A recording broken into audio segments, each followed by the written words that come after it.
নমস্কার সকলকে। পার্শ্ব শিক্ষক ঐক্য মঞ্চের পক্ষ থেকে সকলকে সংগ্রামী অভিনন্দন জানাই।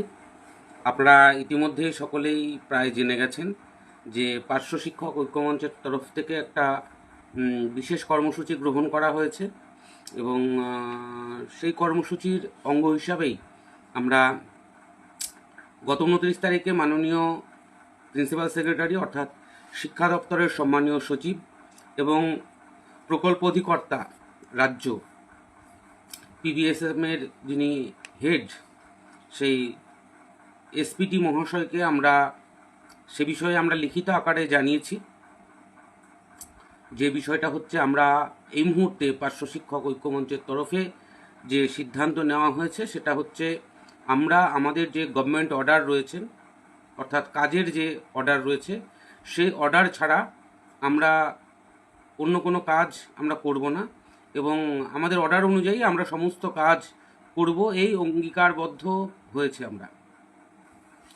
তারই অঙ্গ হিসাবে আমরা ঠিক যেমনভাবে এসপিটি এবং principal secretary government of West Bengal school education department তাকে যেমনভাবে আমরা লিখিতভাবে অবগত করেছি, ঠিক একই রকমভাবে আমরা রাজ্যের প্রত্যেকটা ডিইও অর্থাৎ ডিস্ট্রিক্ট এডুকেশন অফিসার, যেটা আগে ছিল ডিস্ট্রিক্ট প্রজেক্ট অফিসার অর্থাৎ ডিপিও, সেটার নাম পরিবর্তন হয়ে এখন হয়েছে ডিস্ট্রিক্ট এডুকেশন অফিসার। তো আমরা তার কাছেই আমরা আমাদের যে দাবিপত্র বা আমাদের যে কথা সেটা আমরা জানিয়ে দেব। এটা নতুন করে বলার কিছু নেই যদিও তাদের কাছে, কারণ তারা জানে পার্শ্ব শিক্ষকদের কি অর্ডার রয়েছে, তাদের কি কি কাজ করার কথা সরকার এবং পশ্চিমবঙ্গ সমগ্র শিক্ষা মিশন নির্ধারিত যে কাজ সে কাজ সম্পর্কে তারা অবশ্যই ওয়াকিবহাল। তবুও একবার আমরা স্মরণ করিয়ে দেব যে আমরা আমাদের যে কাজ রয়েছে সেই কাজ অনুযায়ী আমাদেরকে কাজ করিয়ে নেওয়া হোক গভর্নমেন্ট অর্ডার অনুযায়ী। তো সেটাই একবার জানান দেওয়া এবং সেই সঙ্গে আমরা যে প্রিন্সিপাল সেক্রেটারিকে জানিয়েছি তার যে রিসিভ কপি এবং এসপিডি মহাশয়কে যে জানিয়েছি তার যে রিসিভ কপি সেটাও তাদেরকে দিয়ে দেওয়া, এটুকুই আমাদের কর্মসূচি। আমরা ইতিমধ্যে আপনারা জানেন নদিয়া আর জলপাইগুড়ি দুটি জেলার আপাতত আমরা ডেট ঘোষণা করেছি। আগামী দিনে দু একদিনের মধ্যে আরও কয়েকটি জেলার আমরা ডেট ঘোষণা করব। সেখানে নেতৃত্বরা রয়েছেন, তারা নিশ্চয়ই তাদের যে ক্ষমতা সে ক্ষমতা অনুযায়ী তারা সেখানে ডেপুটেশন দেবে এবং এই ডেপুটেশনে আমরা কোনো মাইক ব্যবহার করব না, তাই কোনো রকম পারমিশন নেওয়ার প্রয়োজন নেই। আমরা ইতিমধ্যেই দুটি জেলায় সংগঠিত করতে শুরু করেছি। জলপাইগুড়ি জেলায় ব্যাপক সাড়া আমরা দেখতে পাচ্ছি, সেখানকার পার্শ্ব শিক্ষক শিক্ষিকারা মুখিয়ে আছেন। তারা বুধবারের দিন তাদের যে ডিপিও অফিস সেখানে অর্থাৎ ডিও অফিস সেখানে তারা উপস্থিত হবেন এবং সেখানে তারা আলোচনা করবে, চর্চা করবে যে গভর্নমেন্ট অর্ডারে আমাদের কি কি কাজের কথা বলা হয়েছে, কি কি করা যাবে আর কি কি করা যাবে না। আমি সংক্ষেপে আরেকবার বলে দিচ্ছি, ইতিপূর্বেও বলেছি, আজকে পার্থদা জলপাইগুড়ি থেকে লাইভে এসেছিলেন, তিনিও অনেকটা খুব সুন্দরভাবে বলার চেষ্টা করেছেন। আমি আরেকটু সংযোজন করে দিচ্ছি খুব সংক্ষেপে। সেটা হচ্ছে আমাদের প্রথম কাজ যেটা সেটা হচ্ছে আমাদেরকে চাইল্ড যারা পিছিয়ে পড়া স্টুডেন্ট, যারা মূল স্রোতের সঙ্গে চলতে পারছে না, সেই সমস্ত যে ছাত্রছাত্রীরা রয়েছে তাদেরকে আমরা ক্লাস করিয়ে মূল স্রোতের স্টুডেন্টদের সাথে আমরা মেলবন্ধন করে দেব। ঠিক আছে, সেটাকে বলা হয় রেমিডিয়াল ক্লাস। সেই রেমিডিয়াল ক্লাসটা আমরা করব 1 নম্বর। 2 নম্বর হচ্ছে আমরা চাইল্ড ট্র্যাকিং করব, অর্থাৎ বেশ কয়েকদিন স্কুল ছুট যে ছাত্রগুলো সেগুলো আমাদেরকে বিদ্যালয়ের প্রধান শিক্ষক অথবা হেড অফ দ্য ইনস্টিটিউট এবং কনসার্ন টিচার তারা আমাদেরকে যে তালিকা দেবে সেই তালিকা অনুযায়ী সপ্তাহে 1 দিন আমরা চাইল্ড ট্র্যাকিং করব। এবার এই চাইল্ড ট্র্যাকিং করার অনেকগুলো বিষয় রয়েছে, এটার উপর অনেক ব্যাপার স্যাপারও রয়েছে, সেগুলো আমরা ওই ডিপিও অভিযানে যেদিন আপনারা আসবেন সেখানে আমরা এই বিষয়গুলো ক্লিয়ার করব। এখন এই চাইল্ড ট্র্যাকিং বিষয়টা অত্যন্ত সহজ হয়ে গেছে। সেটা হচ্ছে আপনারা স্কুলের যে এসএসএম পোর্টাল আছে, স্কুল ম্যানেজমেন্ট সিস্টেম যে পোর্টাল আছে, অর্থাৎ আবার বাংলার শিক্ষা পোর্টাল আছে, সেখানে আপনি সমস্ত ছাত্রছাত্রীদের ফোন নাম্বার এবং অ্যাড্রেস আপনি সেখান থেকে পেয়ে যাবেন। ম্যাক্সিমামটা ফোনেই আপনারা কাজ সারতে পারেন এখন। এটা একটা সুবিধা হয়েছে যে কোন স্টুডেন্ট কেন আসছেন না তাকে আসতে বলা, এই কাজটা আপনারা করতেই পারেন। অতএব এটা খুব যে ঝামেলার কাজ এমনটি নয়। আর বহু স্কুলের হেড অফ দ্য ইনস্টিটিউট এবং সেখানে বেশ কিছু এসআইয়ের SIS অর্থাৎ সাব ইন্সপেক্টর অফ স্কুল, তাদের মদতে 6 দিন করে স্কুল করাচ্ছে বহু পার্শ্ব শিক্ষককে, যেটা একদম সম্পূর্ণরূপে গভর্নমেন্ট অর্ডারকে ভায়োলেট করা হচ্ছে। এটা অবিলম্বে বন্ধ হওয়া দরকার, এটা আপনারা কেউ করবেন না। আর একটা বিষয় যেটা আমরা লক্ষ্য করছি সেটা হচ্ছে পার্শ্ব শিক্ষকরা নিযুক্ত হয়েছে প্রাথমিকের ক্ষেত্রে ক্লাস 1 to 4 অথবা 5, আর আপার প্রাইমারির ক্ষেত্রে 5 অথবা 6 to 8। এই এর ওপরেই কিন্তু পার্শ্ব শিক্ষক নিয়োগ হয়েছিল, অর্থাৎ অষ্টম শ্রেণীর উপরের ক্লাস নেওয়ার আমাদের কথা নয়। কিন্তু বহু পার্শ্ব শিক্ষক কেউ স্বেচ্ছায়, কেউ জোরপূর্বক মাথা নত করে তারা 9, 10, 11, 12-এর ক্লাস নেন। হয়তো অনেকের টিউশনির ব্যাপার থাকে, সেই দিকটা চিন্তা করেও নেন, আবার কেউ চাপে পড়ে নেন, কেউ অজ্ঞতাবশত নেন, কেউ ভালোবেসে নেন, ইত্যাদি ইত্যাদি আছে। আমি আপনাদের সকলকে রিকোয়েস্ট করব, অনুরোধ করব, অন্তত কয়েকটা মাস আপনারা এই কাজটা করবেন না। আপনারা ক্লাস 8-এর উপরে আর কোনো ক্লাসে আপনারা যাবেন না। একটু সহযোগিতা করুন, মাইনাটা বাড়ুক, তারপরে আবার নেবেন। আমার কোনো বিদ্যালয়ের সঙ্গে, কোনো স্কুলের সঙ্গে আমাদের কোনো শত্রুতা নেই, কারণ সেই স্কুলগুলোতে আমরা চাকরি করছি, আগামী দিনেও করব। কিন্তু যেহেতু একটা পরিস্থিতি তৈরি হয়েছে, এতগুলো বছর কেটে গেল, পার্শ্ব শিক্ষকদের ভাতা বৃদ্ধির নামে সরকারের এখনো পর্যন্ত কোনো উদ্যোগ নেই। আপনারা দেখেছেন বিভিন্নভাবে সরকার দান খয়রাতি করছেন। আমি সবগুলো উল্লেখ করতে চাইছি না, কারণ সেগুলো পলিটিক্যাল ম্যাটার। তো সেগুলো আপনারা সবাই অবগত আছেন, ওয়াকিবহাল আছেন। তা সব কিছু হলেও পার্শ্ব শিক্ষকদের ক্ষেত্রে যেন একটু নেগেটিভ মনোভাব সরকারের। তো সেখানে দাঁড়িয়ে আমরা চাইছি স্কুলগুলোতে আমাদের ভূমিকা কতটা, এই বাংলার যে শিক্ষা ব্যবস্থা, সেই শিক্ষা ব্যবস্থায় পার্শ্ব শিক্ষকদের ভূমিকা ঠিক কতটা, সেটা একটুখানি সরকারকে উপলব্ধি করানোর প্রয়োজন হয়েছে বলে আমরা মনে করছি। সরকারের সঙ্গে আমাদের কোনো বিরোধিতা নেই এই প্রসঙ্গে। হ্যাঁ, একটা জায়গায় বিরোধিতা আছে, সেটা হচ্ছে দীর্ঘ 8 বছর কেটে গেলেও, 7 বছর কেটে গেলেও এখনো পর্যন্ত পার্শ্ব শিক্ষকদের ভাতা বাড়েনি। দীর্ঘ 20-21টা বছর চাকরি হয়ে গেলেও এখনো পর্যন্ত আমাদের বেতন বছরে 1000 টাকা করে বাড়েনি। এই জায়গায় অবশ্যই বিরোধিতা আছে, আর সে বিরোধিতা থাকবে যতদিন পর্যন্ত না আমরা সম্মানজনক বেতন আমরা না পাবো। এখন বিষয় হচ্ছে স্কুলগুলো আমাদের সঙ্গে যথেষ্ট সুসম্পর্ক। আমি জানি বহু পার্শ্ব শিক্ষক সাথী রয়েছেন যাদের স্কুল অন্তঃপ্রাণ, আমি তাদেরকে অবশ্যই সাপোর্ট করি, কারণ সেটা আপনার আমার প্রত্যেকের রান্নাঘর, সেখানে প্রচুর কচিকাঁচা আছে, তাদের সঙ্গে আমাদের কোনো শত্রুতা নেই। আপনার যে সহকর্মী সহশিক্ষকরা রয়েছেন, তাদের সঙ্গে আমাদের কোনো বৈরিতা নেই, তাদের সঙ্গে আমাদের কোনো দ্বন্দ্ব নেই। হেড অফ দ্য ইনস্টিটিউটের সঙ্গে আমাদের অত্যন্ত সুসম্পর্ক, ভালো সম্পর্ক, সব ঠিক আছে। কিন্তু একটা জায়গায় আমরা যে অর্থনৈতিকভাবে প্রতি মুহূর্তে শোষিত হচ্ছি, ঠিক সেই জায়গার কথাটা ভেবেই আমাদেরকে কিন্তু এবার বোঝানোর সময় এসেছে, আমাদের এবার জানান দেওয়ার সময় এসেছে যে পার্শ্ব শিক্ষকরা এই শিক্ষা ব্যবস্থার কিভাবে হাল ধরে রেখেছে। যতক্ষণ পর্যন্ত আপনি আপনার গুরুত্ব না বোঝাতে পারবেন, ততক্ষণ আপনাকে কেউ গুরুত্ব দেবে না।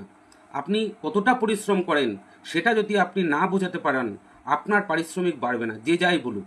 আমি আপনাদেরকে খুব জেনে বলছি, এই মুহূর্তে ভাতা বৃদ্ধির কোনো সম্ভাবনা অন্ততপক্ষে আমি দেখতে পাচ্ছি না। যখন আপনাদের আজকে 1.5 বছর ধরে কোনো কোনো ব্যক্তি বলে চলেছেন মাইনা বাড়বে, ভাতা বাড়বে, অয়েলিং করুন, সরকারের বিরুদ্ধে কিছু বলবেন না, চুপ করে থাকুন। আমরা চুপ করেছিলাম, আমরা কোনো কথা বলিনি। মাইনা বেড়েছে? বাড়েনি। আমি বলেছিলাম গুজব। আজকে কি আপনারা দেখতে পাচ্ছেন গুজব? মাসের পর মাস চলে যাচ্ছে, কেউ বলছে মে মাসের 10 তারিখে হবে, কেউ বলছে মে মাসের মধ্যে হবে, কেউ বলছে জুন মাসের মধ্যে হবে, জুলাই মাসের মধ্যে হবে, এটা প্রত্যেকটা সংগঠন বলেছিল। এমনকি আমার কাছে খবর ছিল কোনো কোনো সংগঠনের পক্ষ থেকে প্রচার করা হচ্ছে আজকে, অর্থাৎ সোমবার অথবা আগামীকাল মঙ্গলবারের মধ্যে জিও হবে। কিন্তু আজকে তাদের যে লাইভ প্রোগ্রাম, সেখানেও আমরা হতাশ হলাম। অর্থাৎ আজকেও হচ্ছে না, আগামীকালও হচ্ছে না, তাদের কথা অনুযায়ী, আমার কথা অনুযায়ী নয়। আর আমার কথা হচ্ছে এই মুহূর্তে ভাতা বৃদ্ধির কোনো সম্ভাবনা নেই। আমি দায়িত্ব নিয়ে বলছি, এই মুহূর্তে ভাতা বৃদ্ধির কোনো সম্ভাবনা, কোনো পরিকল্পনা সরকারের নেই। ফাইলের গল্প বহুত শুনেছি। নবান্ন থেকে যিনি ফোন করেছিলেন, তার সঙ্গে আমার গত মঙ্গলবারের আগের মঙ্গলবারেও ফোনে কথা হয়েছে, একই কথা। ফাইল আছে, মাননীয়া যেদিন ইচ্ছা করবে সেদিন হবে। কিন্তু কবে মাননীয়ার ইচ্ছা হবে? এরকম ফাইল বহু এসেছে অর্থ দপ্তরে, বহুবার সেই ফাইল রিজেক্ট হয়েছে। এই ফাইলটাও রিজেক্ট হবে না তার কোনো গ্যারান্টি আছে? বহু নেতা নবান্নে যাচ্ছেন, বহু নেতা বিকাশ ভবনে যাচ্ছেন, বলতে পারবেন কটা ফাইল আছে এই মুহূর্তে? আমি জানি, দায়িত্ব নিয়ে বলছি, কোনো নেতা জানেন না কটা ফাইল আছে। জানলে তারা বলতেন। আমি জানি। কি মনে হয় আমরা তথাকথিত সরকার বিরোধী কর্মসূচি নেই বলে আমাদের সঙ্গে কারোর যোগাযোগ নেই, এরকমটি মনে হয়? এরকম ভাবনার কিছু নেই, আমি আপনাদেরকে বলছি, এরকম ভাবনার কিছু নেই। যোগাযোগটা আমাদেরও যথেষ্ট রয়েছে এবং আমার মনে হয় বহু সরকারপন্থী নেতার এতটা যোগাযোগ নেই যতটা আমাদের আছে। সরকারপন্থী সংগঠন বলতে তো এখন প্রায় আড়াই তিনখানা সংগঠন এই মুহূর্তে। আরও একটা গজিয়ে উঠতে পারে যে কোনো সময়, আমি আশঙ্কা করছি। অবশ্যই এটা আমার কাছে আশঙ্কা, কারণ পার্শ্ব শিক্ষকদের লাস্ট কয়েক বছরে যেভাবে সংগঠন গজিয়ে উঠেছে তাতে কিন্তু আমরা আরও ডিভাইড হয়ে যাচ্ছি। তার মধ্যে আবার বোধের ওপর বাস করা ওই যে সর্বশিক্ষা কি যেন পরিবার নাকি, সে তো আবার আর এক জ্বালার ব্যাপার। 80,000 লোক নিয়ে লড়াই, 40,000-এর পেটের ভাত জোগাড় করতে পারি না আমরা আবার 80,000 জোগাড় করেছি। আমি চাই সবার হোক, কারণ সবার দরকার। সর্বশিক্ষা অভিযানের কোনো কর্মীই ভালো নেই, কিন্তু আগে নিজেরটা ভাবুন। তারা আমাদের কথা কতবার ভেবেছে। যখন তাদের ভাতা বৃদ্ধি হয়েছিল তখন তারা পার্শ্ব শিক্ষকদের কথা ভেবেছিল? তাদের মাইনাতে ছিল পার্শ্ব শিক্ষকদের থেকে কম, কি করে ছাড়িয়ে গেল? আমি আবারও বলছি, আমি চাই প্রত্যেকের ভাতা বৃদ্ধি হোক, কিন্তু আমার বাংলার 42,000 পার্শ্ব শিক্ষক তারা খেতে পারছে না। প্রাইমারি আপার প্রাইমারি মিলিয়ে এই মুহূর্তে 41,000 প্লাস পার্শ্ব শিক্ষক আছে, তাদের সংসার চলছে না, তারা খেতে পারছে না। তারা এই সামনে পুজো আসছে, কিভাবে তাদের দিনগুলো কাটবে আমি সেটা নিয়ে চিন্তিত আছি। আমার বহু পার্শ্ব শিক্ষক সাথী যারা নিজেরা অসুস্থ, তাদের সংসার চলছে না। আমার একজনের কথা এই মুহূর্তে মনে পড়ছে, আপনাদের হয়তো মনে থাকবে।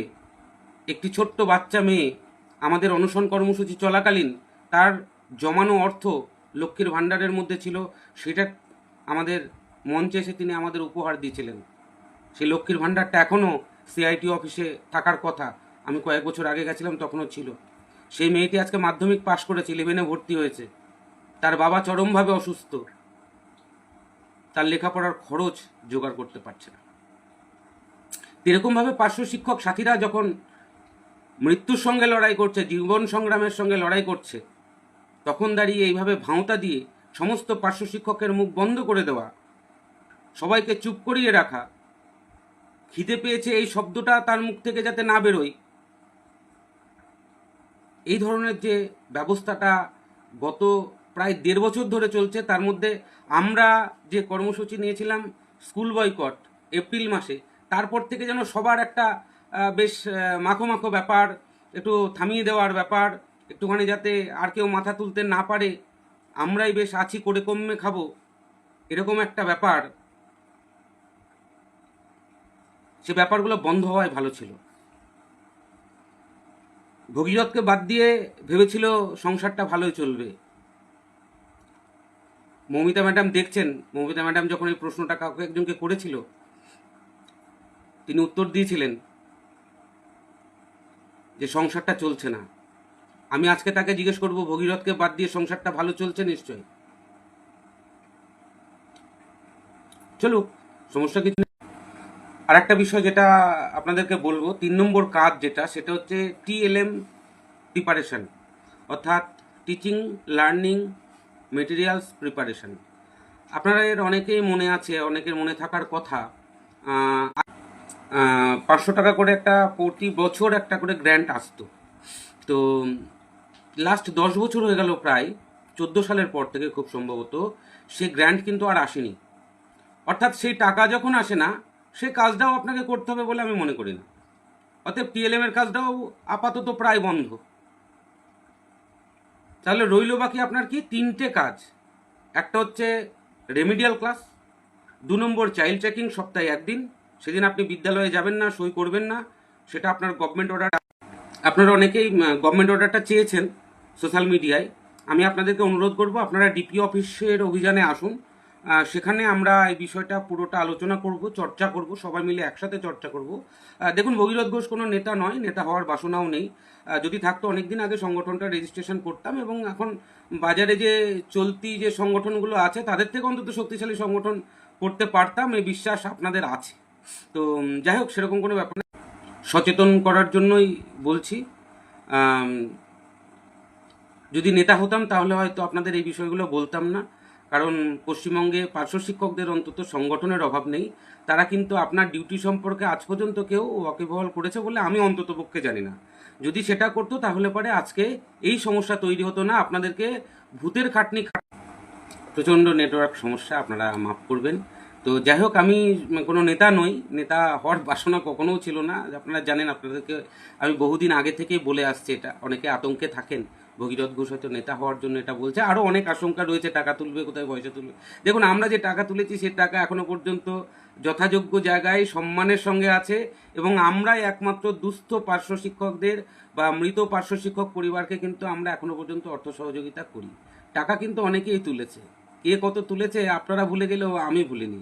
ইপিএফ কেসে কত টাকা তোলা হয়েছে ওই গ্রুপ সিডিদের বিরুদ্ধে সবটাই জানি, কিন্তু আমি বলবো না। আর এখন সবচাইতে বেশি পিছনে আমার যারা লাগছেন তাদেরকে বলবো, 5 পয়সার কাজ করেননি, 30 থেকে 100 টাকা 150 টাকা পর্যন্ত মেম্বারশিপ নাম নিয়ে কালেকশন হয়েছে। কত টাকা কালেকশন হয়েছে সেটাও কিন্তু আমি জানি। ক্যাশিয়ার রয়েছেন, তার সঙ্গেও কিন্তু আমার কথা হয়।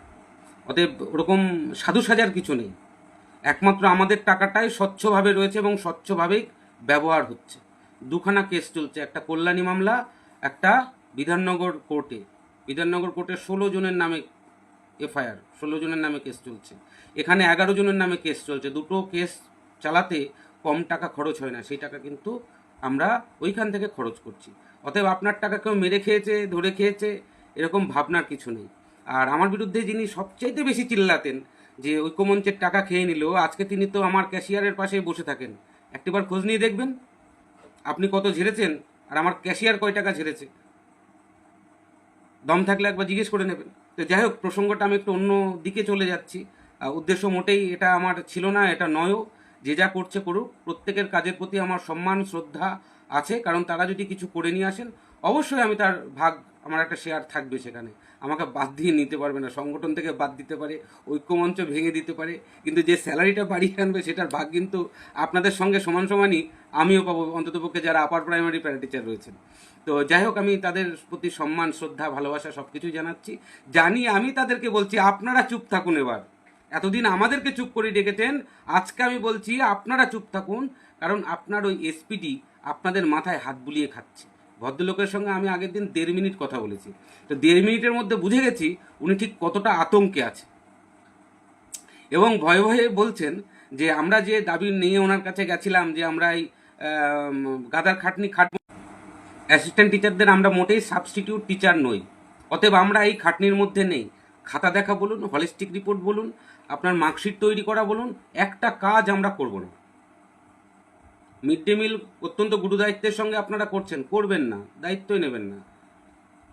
আজকে একটা জায়গায় দেখছিলাম যে সেই স্কুলে অ্যাসিস্ট্যান্ট টিচাররা আসেনি বলে 4 জন প্যারা টিচার মিলে আজকে পরীক্ষা চালিয়েছে। আপনি যতক্ষণ পর্যন্ত না বোঝাবেন যে আপনি না থাকলে ওই স্কুলটার, ততক্ষণ আপনাকে কেউ মূল্য দেবে না। আপনার পরিশ্রম অনুযায়ী আপনাকে পারিশ্রমিকও দেবে না। আপনি যদি একটিবার মাজা সোজা করে দাঁড়াতে পারেন, আপনি যদি আপনার হেডমাস্টার মশাইকে, বিরোধিতা নয়, আপনার অর্ডারটা তার কাছে থাকার কথা, যদি না থাকে আপনি দিয়ে হেল্প করবেন। আপনার কাছে যদি না থাকে, আমাদের যে ডিপিও অভিযানগুলো হবে সেখানে আসবেন, সেখানে আপনার হাতে আমরা অর্ডার কপি তুলে দেবো এবং আপনাকে বুঝিয়ে দেব, এবং আপনি সেখানে গিয়ে তাদেরকে বলবেন সরকারের নিয়ম অনুযায়ী আমাদেরকে যতটা কাজ রয়েছে ততটা কাজ দেবেন, আমরা নিশ্চয়ই করব। এইটাকে যদি বুঝিয়ে ফেলতে পারেন, আপনার কাজ ওখানে সমাপ্ত। আর আমরা কেন এসপিডি, ডিও, এসআই হয়ে আপনার স্কুলে যাচ্ছি কেন বলুন তো? আমরা অনেকেই ভয় পাই, শোকজ করবে, মাস্টার হেডমাস্টার মেরে ফেলবে, হেডমাস্টার সভাপতিকে জানাবে, সভাপতি ম্যানেজিং কমিটিকে জানাবে, এসআইকে জানাবে, ইত্যাদি ইত্যাদি। তার আগে আমরা ওই রাস্তাগুলো বন্ধ করতে করতে আসছি। এই কর্মসূচিতে আপনার চাকরি যাওয়ার ভয় নেই, আপনার শোকজ হওয়ার ভয় নেই, আপনার পুলিশের ভয় নেই, আপনার কেসের ভয় নেই, কলকাতা যাওয়ার হ্যাপা নেই। শুধুমাত্র আপনার জেলার ডিইও অফিস আর আপনার জেলার এসআই অফিসে গিয়ে একটা কাগজ শুধু রিসিভ করিয়ে নিয়ে চলে আসা। ডিপিও সাহেব থাকলে আপনারা কথা বলবেন, না থাকলে কথা বলার দরকার নেই, জাস্ট কপিটা জমা দিয়ে গভর্নমেন্ট জমা দিয়ে চলে আসা, এটুকুই হচ্ছে আপনার কাজ। জমায়েতটা হলে পরে নেতৃত্বের মনোবল বাড়ে, সরকারের ওপর চাপ পড়ে, সেই ডিও আপনার কথার মর্যাদা রাখবে, চাপ তৈরি হবে। ঠিক এ কারণেই আমরা একটা জমায়েত করে এটা করতে চাইছি। আপনাদেরকে একজন সহকর্মী হিসাবে, বন্ধু হিসাবে, দাদা হিসাবে, ভাই হিসাবে, না কোনো নেতা হিসাবে নই, কোনো উপদেষ্টা হিসাবেও নই, একজন কাছের মানুষ হিসাবে আমি আপনাদেরকে অনুরোধ করছি, আপনারা নদিয়া, জলপাইগুড়ি দুটি জেলার ডিও অফিসে যেদিন ডেপুটেশন হবে, অর্থাৎ বুধবার জলপাইগুড়ি আর বৃহস্পতিবারে নদিয়ার ডিও অফিস, আপনারা উপস্থিত হবেন এবং জনজোয়ার তৈরি করবেন। আপনারা একে অপরকে বলুন, দেখুন আমাদের সাংগঠনিক স্ট্রাকচার সেই জায়গায় নেই যেটা 19 সাল, 21 সাল, 20 সালে ছিল, সেই জায়গায় অবশ্যই নেই, কারণ আমরা এর মধ্যে ছিন্ন ভিন্ন হয়েছি দীর্ঘদিন। আমাদের সংগঠন কোনো বিভিন্নভাবে আমরা প্রতিকূল পরিস্থিতির মধ্যে ছিলাম। অতএব আপনাকে কেউ বলবে, কেউ ফোন করে বলবে বা আপনাকে যেতে বলবে এরকম আশা না করে আপনি নিজের উদ্যোগে আর 5 জন পার্শ্ব শিক্ষক সাথীকে নিয়ে আপনারা নিজের নিজের ডিও অফিসে উপস্থিত হন। মনে রাখবেন, আগামী বুধবার জলপাইগুড়ি আর আগামী বৃহস্পতিবার নদিয়া ডিও অফিসে আমরা সকল একত্রিত হব, এক জায়গায় হব, একসাথে বসে আলোচনা করব, আমরা সিদ্ধান্ত নেব।